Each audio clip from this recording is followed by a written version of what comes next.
رزق اور عزت کسی انسان کے ہاتھ میں نہیں ہوتا، یہ صرف اور صرف اس رب الکریم کے اختیار میں ہے جو جسے چاہے بے حساب عطا فرما دے۔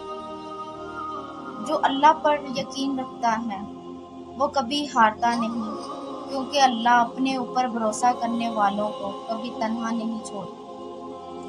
صبر آزمائش کا دروازہ کھولتا ہے اور اس دروازے کے پیچھے اللہ کی خاص رحمت چھپی ہوتی ہے۔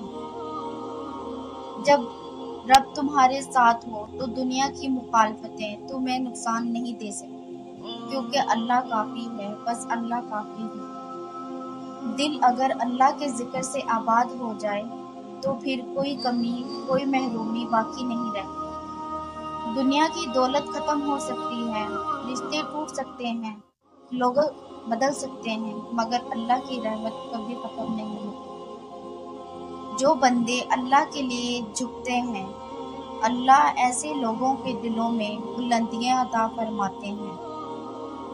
آزمائشیں اللہ کی محبت کی علامت ہیں، وہ اپنے خاص بندوں کو ہی کسی مقصد سے آزماتے ہیں۔